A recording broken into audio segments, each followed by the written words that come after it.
Hello everyone, this is Bushra Khan. Welcome to RNN podcast.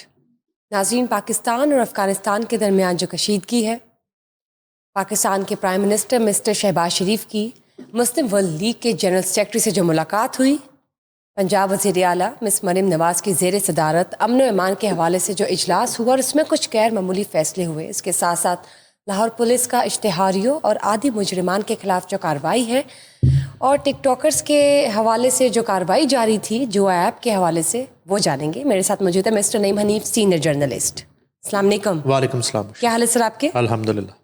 Pakistan और अफगानिस्तान के दरमियान जो इस वक्त क्लैशेस चल रहे हैं इंटरनेशनल लेवल पर, बताइए क्या वो updates जो हैं? है ना, हमारा ये शो शुरू करने से पहले ही प्राइम मिनिस्टर ने वफाकी काबीना का एक इजलास ख़त्म किया। ठीक। पीएम के हवाले से 2-3 चीज़ें हम डिस्कस कर लेते हैं। उसके बाद उन्होंने ख़िताब किया है वफाकी काबीना के इजलास से। उसमें उन्होंने अफ़गानिस्तान के हवाले से भी बात की है। ठीक। और दूसरा जो शर्म शेख में उन्होंने डोनाल्ड ट्रंप को अप्रिशिएट किया गज़ा जंगबंदी के हवाले से कोशिशों पर, और एक मरतबा फिर से उन्होंने नॉमिनेट किया नोबेल प्राइज़। नोबेल पीस जी। प्राइज़ के लिए। तो उस पर भी उन्होंने बात की। उन्होंने कहा कि जब इतने अरसे से गज़ा में खून बह रहा था, उस वक्त ये लोग कहाँ थे क्रिटिसिज्म करने वाले। और आज अगर किसी भी एक फ़र्द की, किसी भी एक मुल्क की, किसी भी जो है ना, एक इजलास के नतीजे में, कंसेंसस के नतीजे में फ़लस्तीन को रियासत तस्लीम करने का फ़ैसला होता है, वहाँ पे जंगबंदी का फ़ैसला होता है, वहाँ पे मासूम बच्चों की खून रेज़ी जो है वो रोकने की एफ़र्ट होती है, तो उसको क्यों ना अप्रिशिएट किया जाए इस चीज़ को। तो उन्होंने दोबारा से डोनाल्ड ट्रंप के जो है इक़दामात हैं गज़ा जंगबंदी के हवाले से और पूरी दुनिया में अमन के क़याम के हवाले से, उसको सराहा, उसे अप्रिशिएट किया। अफ़गानिस्तान के हवाले से बात करते हुए प्राइम मिनिस्टर ने ये कहा कि फ़ौज पाकिस्तान को बहालत मजबूरी जो है, ये जो अफ़गान दरअंदाज़ी है, इसका जवाब देना पड़ा। यानी कि उनका बात करने का ये मकसद है कि किस हद तक हुकूमत पाकिस्तान और पाकिस्तानी जो है वो बर्दाश्त कर रहे थे इस फितनतुल ख़ारिज को। और ये जो रेंटे प्रॉक्सी है भारत की और दिल्ली की जो एक किराए के जो गुंडे हैं अफ़गान तालिबान, और इनकी जो दहशतगर्दी है और इनकी जो दरअंदाज़ी है और उनकी जो इंटरफेरेंस है और इनकी जो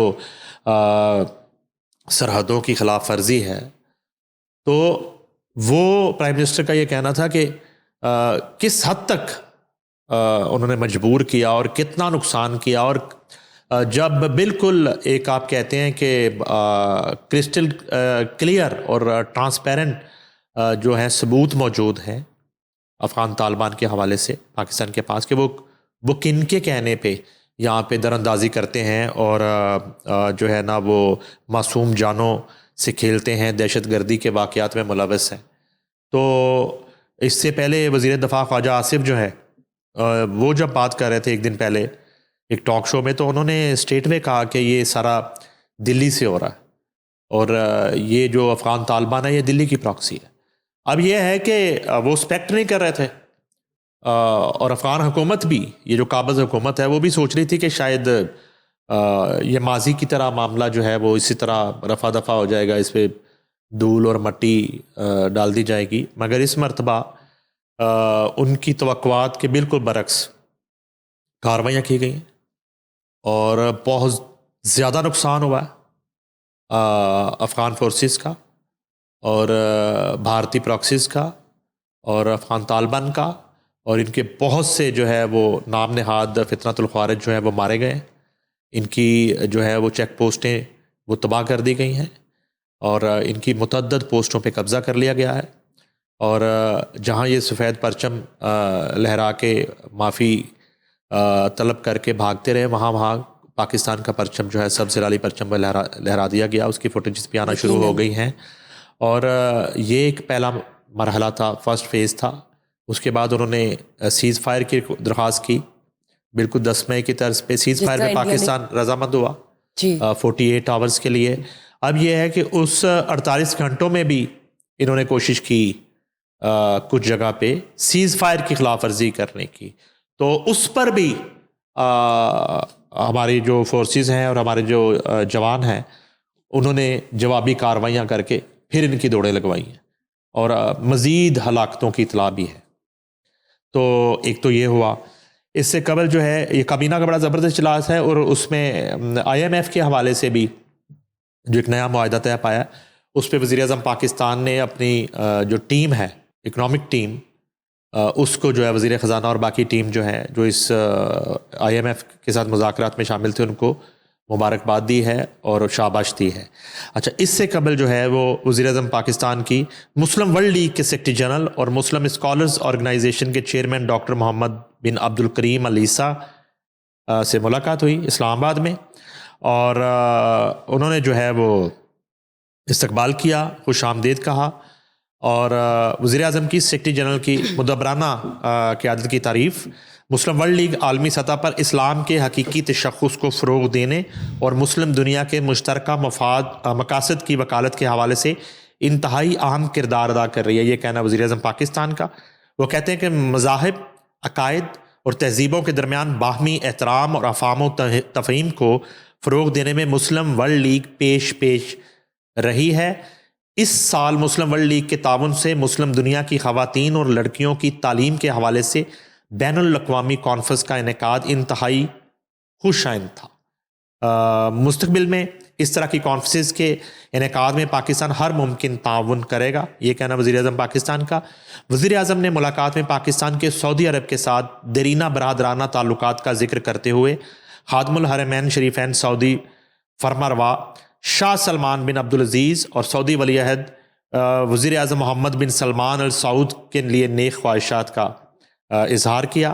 वज़ीर-ए-आज़म ने गज़ा अमन मुआहदे में शानदार और इंतहाई अहम किरदार अदा करने और मज़लूम फ़लस्तीनियों की आवाज़ बैनुल अक़वामी सतह पर भरपूर तरीके से उठाने पर तमाम मुस्लिम ममालिक ख़ुसूसन सऊदी अरब की किरदार की तारीफ़ की। सेक्रेटरी जनरल वर्ल्ड मुस्लिम लीग ने पाकिस्तान में पुरतपाक इस्तकबाल और मेज़बानी पर वज़ीर-ए-आज़म का शुक्रिया अदा किया। मुलाकात में नायब वज़ीर-ए-आज़म व वज़ीर ख़ारजा इसहाक़ डार, वफ़ाक़ी वज़ीर कानून व इंसाफ़ आज़म नज़ीर तारड़ और पाकिस्तान में तैनात सऊदी अरब के सफ़ीर जो है नवाफ बिन सईद अल मालकी भी मौजूद थे। इसके अलावा जो है वज़ीर-ए-आज़म ने स्पिन वाम जनूबी वज़ीरिस्तान और बन्नू में सिक्योरिटी फोर्सेस ने 34 भारतीय हमायत याफ्ता दहशत गर्दों को जहन्नुम रसीद की। ये बताया वज़ीर-ए-आज़म ने सिक्योरिटी फोर्सेस ने अपनी पेशा वराना महारत से दहशत गर्दों के अज़ाइम को खाक में मिलाया। पाकिस्तानी अवाम की हिफाजत और मुल्की सालमियत की खातिर दहशत गर्दी के ख़िलाफ़ तमाम मुमकिन इक़दामात किए जाएंगे। वज़ीर-ए-आज़म पाकिस्तान मुल्क से दहशत गर्दी की अफ़रियत के मुकम्मल ख़ात्मे तक इंसदाद दहशत गर्दी मुहिम मुकम्मल तहरीक के साथ जारी रहेगी और हुकूमत पाकिस्तान मुल्क से दहशत गर्दी के मुकम्मल ख़ात्मे के लिए पुरअज़म है। ये भी वज़ीर-ए-आज़म की एक स्टेटमेंट है जो हमने अपने नाज़रीन के साथ शेयर की। ज़बरदस्त जो आपने पॉइंट्स डिस्कस किए हैं और ये जो काबीना का इजलास हुआ है ये नहायत ही खुशाइंद है पाकिस्तान के लिए। और जिस तरह की एक्टिविटीज़ की बात हो रही है अफ़गानिस्तान को लेकर, तो लगता है कि जैसे दूसरी एक 10 में स्टार्ट हुई हुई जिसमें पाकिस्तान फिर से फ़तह हासिल करेगा। एनीवेज़ सर, देखेंगे मज़ीद तफसीलात जो आती हैं स्केल पर। सर, वज़ीर आला पंजाब मिस मरियम नवाज़ ने जो इजलास किया है अमन अमान के हवाले से, उस पर बताएं कि क्या क्या पॉइंट्स डिस्कस हुए हैं और उनका मेन एजेंडा क्या था पंजाब को लेकर, अमन अमान को लेकर। लेकिन कुछ गैर मामूली फ़ैसले हुए हैं, इरेलीवेंट डिसीजंस क्या हैं, क्या डिसीजन मेकिंग हुई है? अच्छा, ये जो है ना कंसेक्टिव इस तरह की मीटिंग और इजलास जो है वज़ीर आला पंजाब वो चेयर कर रही हैं और बाकी जितने उनके प्रोजेक्ट और मंसूबे हैं उसके साथ ये जो एक पहलू है सूबे में अमन का क़याम, उस पर वो बेपनाह मुतहर्रक है। और बदकिस्मती से हमें बार बार ये बात करना पड़ती है कि किसी और सूबे में इस तरह की कोई प्रैक्टिकल एक्टिविटी हमें दिखाई नहीं दे रही होती। अच्छा, इवन कोई इजलास भी मैंने तो मेरा ख्याल है कई माह से देखा ही नहीं कि आप सिंध की बात करें, अब सिंध की कर लें आप, जहां दहशतगर्दी हो रही है केपी के कितने इजलास हुए हैं वहां पे, तो पता नहीं चल रहा कभी वज़ीर आला कोई है, कभी वज़ीर आला कोई है। जब अली मीन गंडापुर थे तो कितनी मीटिंग्स हुई अमन अमान के हवाले से, कुछ भी नहीं हुआ। और सबसे ज्यादा दहशतगर्दी का सामना है सूबे को। अच्छा, बहरहाल पंजाब हुकूमत के रियासती रिट और कानून की बालादस्ती कायम करने के लिए गैर मामूली और तारीखी फैसले।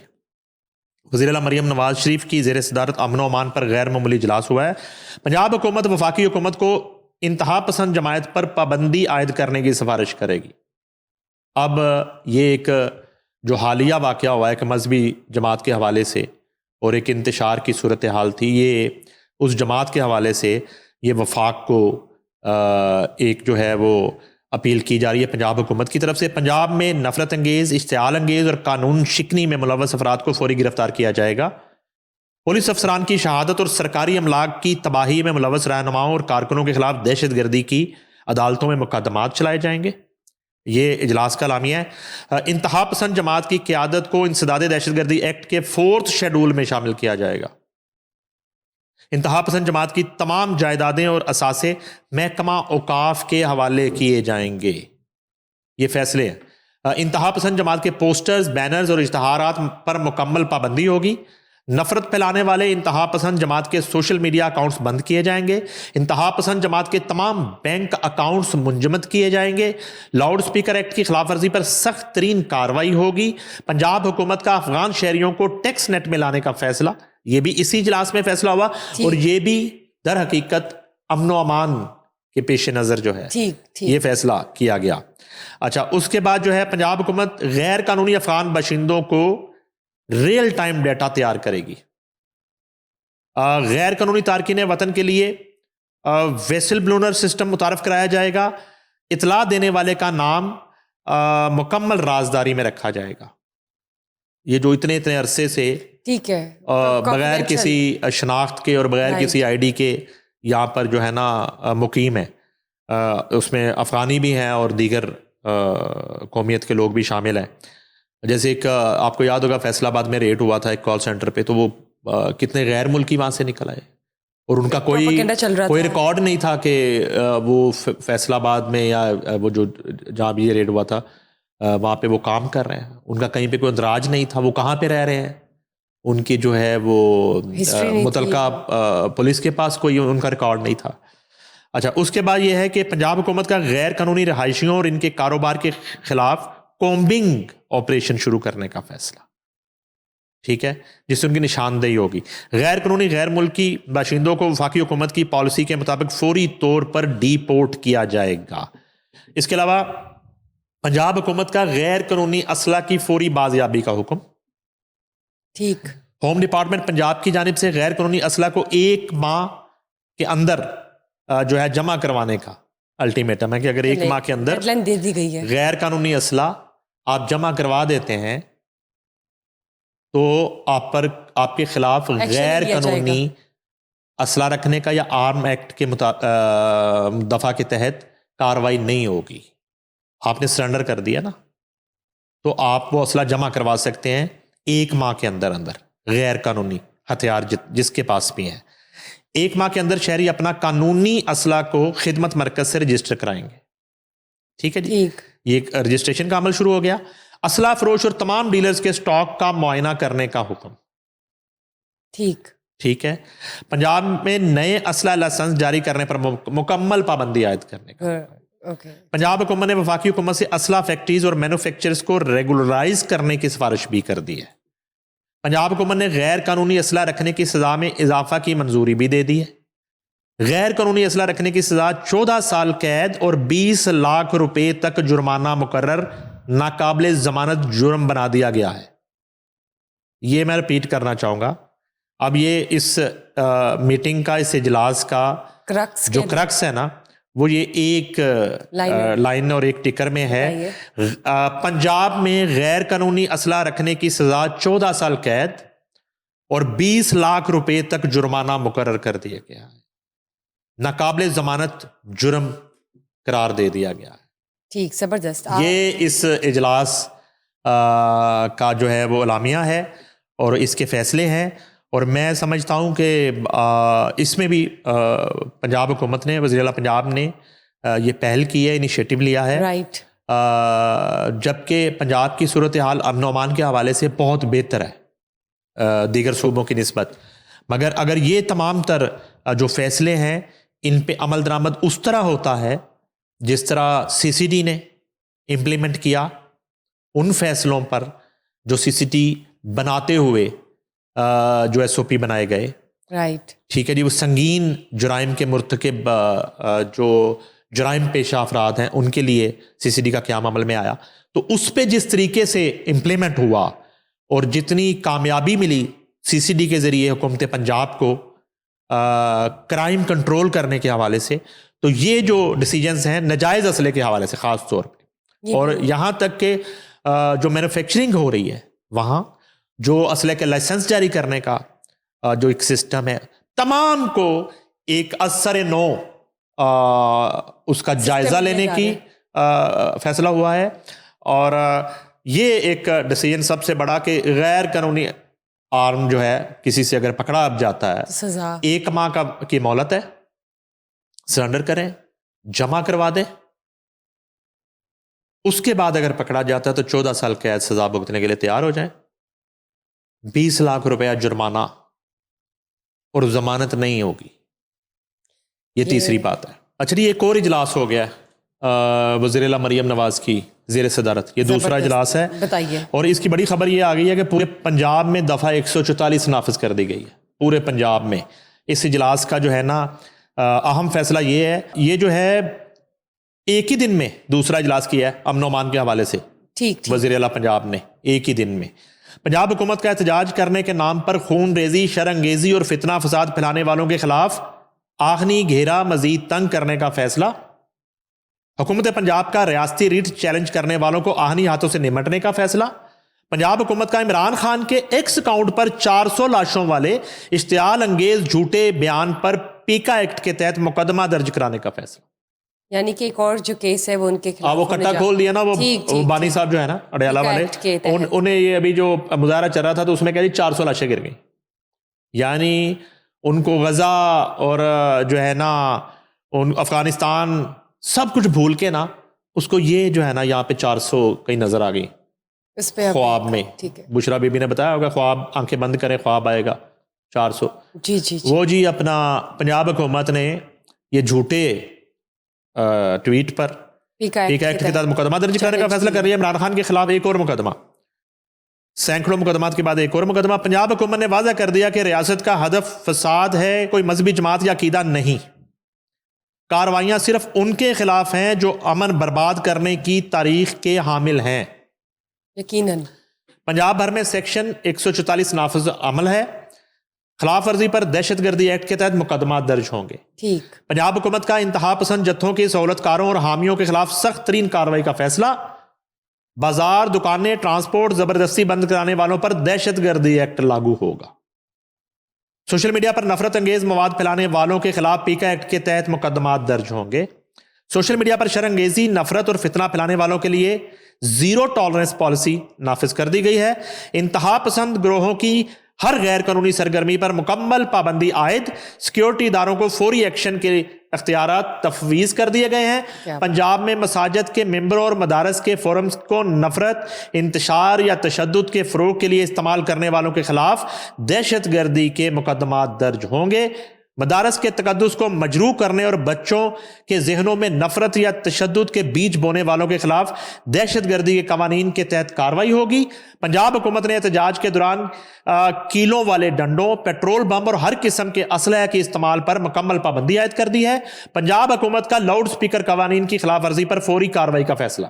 क्या बात है, जबरदस्त, क्या परफॉर्मेंस है। ये जनाब फैसले हो गए जी। अब इसमें बड़े पैमाने पर गिरफ्तारियां भी हो जानी है और ये जो एक बड़ी बारीक रियासत मुखालफ और मुल्क मुखालफ जी और पाकिस्तान मुखालफ और मुल्क का और सूबे का अमन तबाह करने की जो एक साजिश जारी थी, उसका सदेबाब करने के लिए ये दूसरा बड़ा इजलास वज़ीर-ए-आला पंजाब ने एक ही दिन में किया और ये फैसले हो गए हैं। दफ़ा 144 नाफिज है और इमरान खान पे मुकदमा दर्ज होने जा रहा है। हाँ, वो जेल में बैठा ही मुकदमे लिए जा रहा है वो शख्स। ठीक हो गया। और ये सब जो चैन नहीं आ रहा। अमन अमान को जाहिर है फैलाने के लिए है और पाकिस्तान की तरक्की के लिए जी। है। मेरे तो ख्याल से सर आपकी क्या ओपिनियन है, आपने भी इसको एग्री किया कि ये इजलास बहुत अच्छा और बहुत अहम साबित बहुत हुआ। ज़बरदस्त। और ये सिक्योरिटी पंजाब एग्जैक्टली पंजाब को देखिए आप, बहुत सारे इश्यूज थे Much needed। मंशियात को लेके जी। और तालीमी इदारों तक जो है वो मंशियात का जो जहर है वो एक फैल चुके घोलने वाले अनासर वो इशू हो गया। फिर अमन अमान की सूरत हाल हो गई और फिर जो है ना वो एक असले की नुमाइश का मामला हो गया और ये डाला कल्चर की बात हो गई। तो ये बहुत इस इजलास के बाद जब ये कानून जो है बाकायदा नाफिज हो जाता है और इस पर इम्प्लीमेंट शुरू हो जाता है और आगे चल के और भी हम शेयर करेंगे कुछ डेटा आपके अगले सेगमेंट में, तो ये बहुत बड़ी कामयाबी होगी पंजाब हुकूमत की सूबे में अमन के क़याम के हवाले से और सूबे के अवाम को एक पुरअमन जिंदगी गुजारने देने के लिए। बिल्कुल ठीक है। और हमें उम्मीद है कि ये बहुत जल्दी इंप्लीमेंट होगा, जिससे आपने CCD का नाम लिया, बाकी अदर प्रोजेक्ट्स के नाम लिए। सर बात करते हैं लाहौर पुलिस की अगेन। लाहौर पुलिस आजकल बहुत एग्रेसिव कार्रवाइयाँ कर रही है इश्तिहारियों के खिलाफ और आदि मुजरिमान के खिलाफ, उस हवाले से बताइए। हम लाहौर पुलिस के इससे पहले भी कंसेक्टिव हमने कुछ इजलास बताए, बिल्कुल, जिसमें डिफरेंट जुराइम के हवाले से और मुख्तलिफ डिवीजन के इजलास किए CCP लाहौर ने। अब वो जो पहले हम सेगमेंट करते हैं वज़ीर आला पंजाब का जो इजलास था वो इससे जुड़ी हुई बिल्कुल एक कहानी है, बड़ी रेलिवेंसी है इस बात के साथ कि मैं एक डेटा आपसे शेयर करता हूँ। प्लीज बताइए कि लाहौर पुलिस की इश्तिहारी व आदि मुजरमान के खिलाफ कार्रवाइयाँ, वो आपसे शेयर कर। मैम देखें, हम क्रिटिसिज्म करते हैं, हम जो है ना छोटी छोटी चीज़ में ना जो वो हम बाल की खाल उतारते हैं। तो ये जो एक अचीवमेंट्स हैं और ये जो परफॉर्मेंस है, ये जो कारकर्दगी है, वो लाहौर पुलिस की हो, पंजाब पुलिस की हो या CCD की हो, तो उसको भी हम अब एक रूटीन में डिस्कस कर रहे होते हैं। माह अक्टूबर में सिर्फ एक माह की मैं आपको बता रहा हूँ लाहौर पुलिस के स्टेट्स 396 इश्तिहारी और 172 आदि मुजरमान की गिरफ्तारी अमल में लाई गई, ये जो जिंदा गिरफ्तार हुए। उसके बाद रवां साल अब तक के 10 माह के दौरान 25,799 25,799 इश्तिहारी और 9,360 आदि मुजरमान को गिरफ्तार किया गया है। ये जो लाहौर पुलिस की कार्रवाइयाँ हैं। जबरदस्त, क्या बात है। एक माह का सिर्फ स्टैट्स आप बिल्कुल बिल्कुल, ये आप जो है ना वो बिलाल सिद्दीक कमियाना की जो टीम है, ये उसकी कारकर्दगी आपसे मैं शेयर कर रहा हूँ। CCP लाहौर की जुराइम पेशा नासिर के खिलाफ बिला तफरीक कार्रवाइयाँ जारी हैं, ये कहना है CCP लाहौर का। इश्तिहारी मुजरमान की गिरफ्तारियां पुलिस की बेहतरीन हिकमत अमली का नतीजा है। CCP लाहौर, इश्तिहारी मुजरमान की गिरफ्तारियों से मुकदमात को निपटाने में मदद मिलेगी। ठीक, बिलाल सिद्दीक कमियाना। जी। उसके बाद संगीन मुकदमात में मतलूब इश्तिहारी मुजरमान की गिरफ्तारियों के लिए कार्रवाइयों में तेजी लाई जाएगी। CCP लाहौर, इश्तिहारी मुजरमान की गिरफ्तारी के लिए hotel I, travel I portal से मदद ली जा रही है। अब देखें, ये इतनी जबरदस्त टेक्नोलॉजी है, ये जो CCP लाहौर जिसकी तरफ इशारा कर रहे हैं, होटल आई, ठीक है। अब ये कोई इश्तिहारी है, कोई आदि मुजरिम है, वो जाहिर है कि दिन तो गुजार लेता है, अब रात को सुनसान सड़कों पे रात बसर करना उसके लिए मुश्किल होता है। तो आ जाके उसके पास एक होटल का ऑप्शन बचता है, कुछ ट्रांसपोर्ट के जो अड्डे, बस अड्डे हैं, ठीक है, तो वहाँ भी एक वक्त तक वो वक्त गुजार सकता है। तो वो जब होटल में आता है उससे CNAC तलब किया जाता है। अच्छा, उसमें क्या है, बाज़ औक़ात होटल का अमला जो है, छोटे जो होटल्स हैं, ये एक थोड़े से पैसों की लालच के लिए मिली भगत करते हैं और उस CNAC को वो उसका अंदराज नहीं करते। मगर जैसे ही CNAC का अंदराज होता है तो पुलिस डिपार्टमेंट का वो जो एक डिपार्टमेंट है, वहां पे वो एक रेड जो है ना वो ब्लिंक होना शुरू हो जाता है, बजर बच जाता है। तो बासानी जो है वो उस इश्तिहारी तक बहुत से लोग जो है होटल आई के जरिए गिरफ्तार होते हैं। फिर ये जो ट्रैवल आई है, जिसपे वो ईद के दिनों में एक अड्डे के मालिक ने वो बड़ा शोर मचाया लाहौर पुलिस के खिलाफ, के उन्होंने कहा जी कि ये तो बड़ा जुल्म हो गया, ये जो पता नहीं पुलिस आ गई। वो पुलिस इसलिए नहीं आई, पुलिस वहाँ पे आई है आपके बस अड्डे पे ट्रांसपोर्ट अड्डे पे ट्रैवल आई सिस्टम को चेक करने के लिए कि क्या आपका ट्रैवल आई सिस्टम जो है एक्टिव है वो या एक्टिव है, काम कर रहा है। नंबर 1, प्रॉपर इंदराज हर पैसेंजर का हो रहा है या नहीं हो रहा। नंबर 3, क्या कुछ देर पहले, कुछ लम्हे पहले कोई CNIC जो है वो आपने उस पैसेंजर का जैसे ही वो कंप्यूटर में फीड किया तो उधर जो है वो रेड ब्लिंक हुआ, तो पुलिस पहुंच गई उसे चेक करने के लिए कि ये मुसाफिर जो है ये अभी इसका इंदराज किया, ये किस बस में बैठा है, किस बस का टिकट इसको जारी किया गया, किस सीट नंबर क्या है। तो इस पे जो है ना वो सरापा एहतजाज होने की तो जरूरत नहीं है। आप देखें, ये सबसे पहली जिम्मेदारी होटल आई की अगर बात करते हैं तो होटल मालकान और होटल इंतजामिया की है। होटल मालकान को अपने वो जो रिसेप्शनिस्ट हैं, वो जो बुकिंग करने वाला स्टाफ है, वो जो रूम्स बुक करने वाला स्टाफ है, उनकी तरबियत बहुत जरूरी है कि वो जो है ना उनको पुलिस से फुली कोऑपरेट करने की जरूरत है। अगर होटल्स में इलीगल एक्टिविटीज पहले ही चल रही हैं और फिर तो आपके दिल में चोर है, तो फिर आप हिडन रखते हैं। तो अब जो है ये जो हम CCP लाहौर का जिक्र कर रहे हैं, लाहौर के होटल्स जो है ना अब उनकी भी शामत आ जानी है। उनकी बचत नहीं है कि अगर वो एग्जैक्टली अगर वो प्रॉपर अंदराज नहीं करते रूम बुक कराने वाले का और विजिट करने वाले का और उसका जो है ना CNIC नहीं तलब करते, तो ये फिर इन होटल मालकान की भी शामत आ जानी है। अच्छा, उसके बाद जो है अंदराज किराएदारी, ये बड़ा इंपॉर्टेंट फैक्टर है। टेनेंट्स अब जब हम वो पीछे सारी एक अफगानियों की यहाँ पे दरअंदाजी और उनकी जो है ना मुदाखलत और वो कार्रवाइयाँ और इनकी जासूसियों की बात करते हैं, तो यहाँ पे वो CCP लाहौर कहते हैं कि अंदराज किराएदारी समेत दीगर मोबाइल एप्लीकेशन से इश्तिहारी मुजरमान को ट्रेस करने में भी मदद मिली है। ठीक है, तो ये जब भी कोई मकान किराए के लिए तलब करता है, आप उसको नहीं जान रहे हैं फॉर एग्जांपल, तो उसका CNIC लेके तो आपने जो वो डीड है किराए की, वो आपने मुतल्लिका पुलिस स्टेशन में जमा करवाना। जाहिर सी बात, उन्होंने उसका CNIC जो है वो उसको चेक कर लेना, तो एक क्लैरिटी आ जाएगी कि ये शख्स या ये जो फैमिली का सरबराह है जिसके नाम पे ये किराए, और ये यहाँ पे लाहौर जैसे शहर में घर लेके वो रह रहा है, अकेला रह रहा है या फैमिली के साथ रह रहा है, तो ये जो है ना किसी तरह की एक्टिविटी में मुलव्वस तो नहीं है। अच्छा, उसके बाद CCP लाहौर बिलासी कमियाना कहते हैं कि इश्तिहारी मुजरमान की गिरफ्तारियों के लिए ह्यूमन इंटेलिजेंस के साथ साथ जदीद टेक्नोलॉजी से भी इस्तेफादा किया जा रहा है और इश्तिहारी व आदि मुजरमान की गिरफ्तारी के लिए सोशल मीडिया प्लेटफॉर्म्स पर मुतवातर नजर रखी जा रही है। अच्छा, ये बड़ी इंपॉर्टेंट बात की है CCP लाहौर ने। ये इस तरफ जो है ना हमारा वो उस तरह से ध्यान नहीं जा रहा होता कि हम समझ रहे हैं कि सिर्फ जो है NCCIA जो है उसकी डोमेन है और वही जो है सोशल मीडिया क्राइम कंट्रोल के हवाले से जो है वो करते हैं, कार्रवाई करते हैं।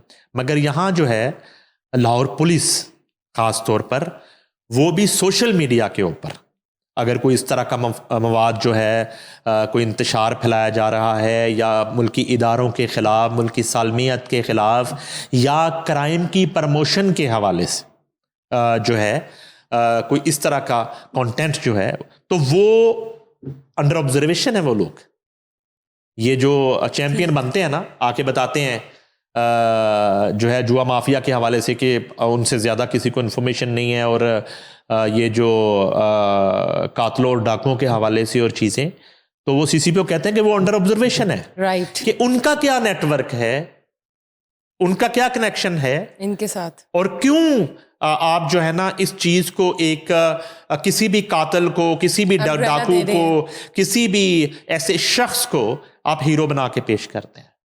तो ये एक लाहौर पुलिस की तरफ से, CCP लाहौर की तरफ से, और मैं समझता हूं कि ये बड़े ज़बरदस्त पॉइंट्स जो हैं उन्होंने उजागर किए हैं और हम उसको अप्रिशिएट करते हैं अपने TV के प्लेटफॉर्म से।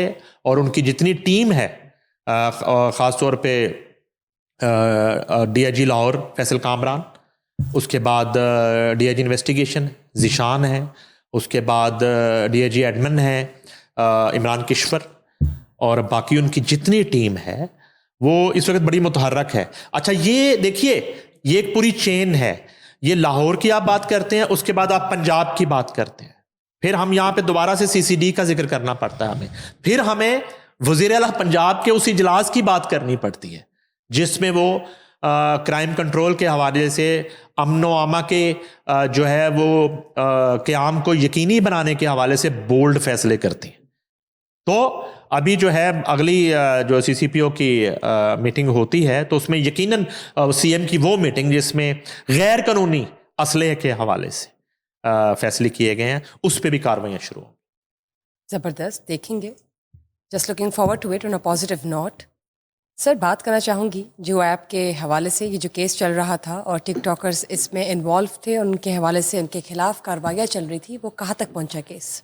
मैं समझ सकता हूँ आपका दुख कि हमने बड़ा इस पे आवाज़ उठाई जुआ ऐप के हवाले से। NCCIA जो कार्रवाइयाँ कर रही थी तो उसको अचानक से जो है ना ब्रेक लग गई, कुछ स्पीड ब्रेकर आ गया उन कार्रवाइयों के। NCCIA की जुआरियों के हवाले से, डिजिटल जुआरियों के हवाले से, डिजिटल दहशतगर्दों के हवाले से जो कार्रवाइयाँ चल रही थी और बड़ी तेज़ कार्रवाइयाँ थी, ताबड़तोड़ कार्रवाइयाँ थी, बड़ी हौसला अफजा कार्रवाइयाँ थी। नई नस्ल को डिजिटल जुए की लानत से महफूज बनाने के हवाले से NCCIA की जो कार्रवाइयाँ थी उनको एक ब्रेक लग गई है, एक स्पीड ब्रेकर आ गया है।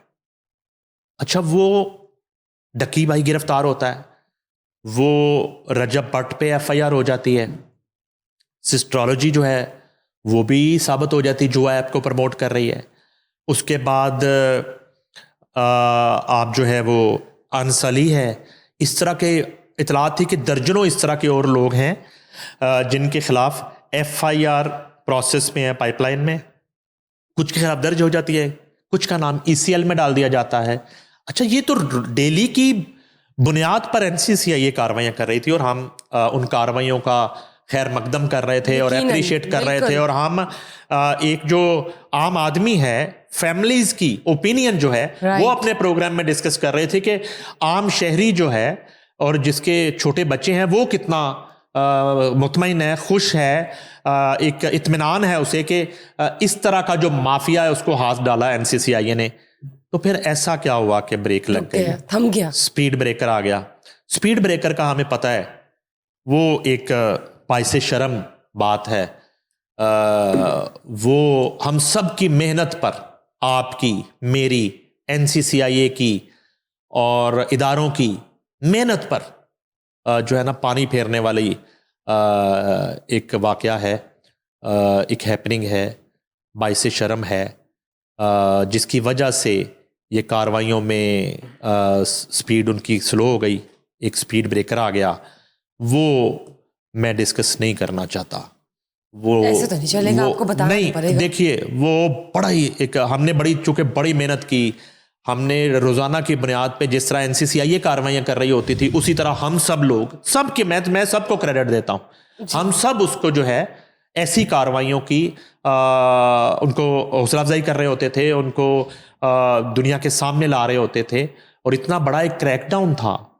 मगर वो क्या कहते हैं कि एक मछली पूरे तालाब को गंदा कर देती है। तो किसकी तरफ इशारा है? आप कहना क्या चाह रहे हैं? नहीं, मैं थोड़ा सा वैसे तो ये किसी एक आध शख्स की वजह से, उसकी लालच की वजह से, उसकी जो है ना हवस की वजह से इन कार्रवाइयों में जो है कमी आई, रुकी नहीं, अलबत्ता रुकी नहीं।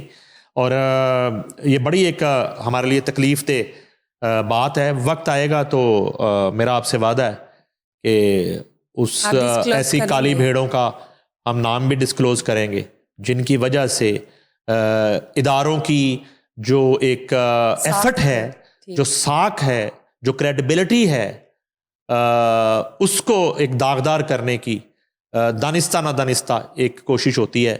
और अपनी लालच के लिए और अपने हवस के लिए, अलबत्ता वो इससे जुड़ा हुआ एक नाखुशगवार हैपनिंग है ये डकी केस से, रजब भट्ट केस से। मगर मैं उम्मीद करता हूँ, मैं NCCIA लाहौर से और पंजाब सर्कल से और हेड क्वार्टर से ये अपील करता हूँ उन वालिदैन की तरफ से जिनके बच्चे जो हैं इस बेरारवी में जो है वो बह रहे थे और एक अनजाने में मासूमियत में जो है ना इन डिजिटल दहशतगर्दों के इन्फ्लुएंस में वो जा रहे थे और वो अब रुकना शुरू हो गया था मामला।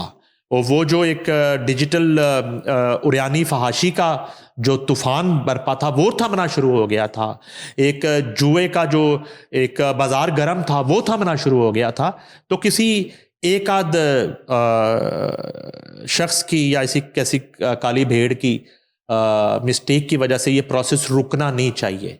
तो मैं समझता हूं कि दोबारा से बहाल होगा, वो नहीं बहाल ही है मगर थोड़ा सा इन अ सेंस कि दोबारा इसको रुका हुआ है। हाँ जो स्पीड थी वो उसकी कंटिन्यूटी जो है वो होनी चाहिए। किसी जिम्मेदार ऑफिसर को जो है ना जो हकीकत में जिम्मेदार हो, ऐसा जिम्मेदार ना हो जिसको आप और मैं जिम्मेदार समझ रहे हो मगर वो कुछ और ही निकले।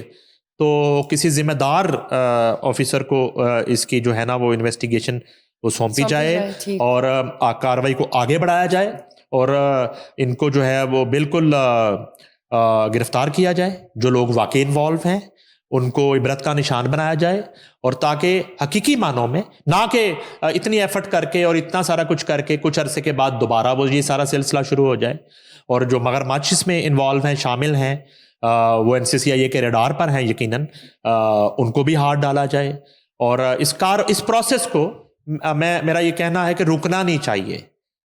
जिस तरह सूबे में अमन व अमान के क़याम के हवाले से बहुत ज़्यादा एफर्ट्स हो रही हैं, इसी तरह इस डिजिटल जो एक दहशतगर्दी है, जो डिजिटल एक जुए का बाज़ार है, जो डिजिटल कैसीनोज हैं, उनको भी बंद होना चाहिए। और उसके जो प्रमोटर्स हैं, ख़ास तौर पे ये प्रमोटर्स हैं, एक्चुअली बराह रास्त ये जवारी नहीं है, ये प्रमोटर्स हैं। तो इन प्रमोटर्स को, इनके जो है ना मॉडल्स को जो है ना एक लेसन देना ज़रूरी है ताकि वाकई जो एक NCCIA का एक नारा था कि नई नस्ल को इस जुए की लानत से महफूज बनाने की जो कोशिश है NCCIA का, जिसका हमेशा से जिसको हमने खराज तहसीन पेश किया और अब भी करेंगे और खैर मकदम किया। तो मैं समझता हूँ अपने प्लेटफॉर्म से कि NCCIA उन कार्रवाइयों को उसी स्पीड के साथ जो है वो जारी रखें ताकि हम भी उन कार्रवाइयों को रिपोर्ट करते रहें और जो इसके जो जिम्मेदारान हैं बिल्कुल वो भी कैफरे किरदार तक पहुंचते रहें और कानून के शिकंजे में आते रहें और अमन अमान की सूरत फिर से कायम रहे। जी बिल्कुल। और ऐसी अवेयरनेस भी फैले जिससे जो सोशल मीडिया का यूज़ है वो मालूम हो कि किस तरह से करना, सब सीधे ट्रैक पर रहे। बहुत बहुत शुक्रिया for being part of the show. Thank you guys for watching us today. Just stay tuned for another session. Till then bye bye.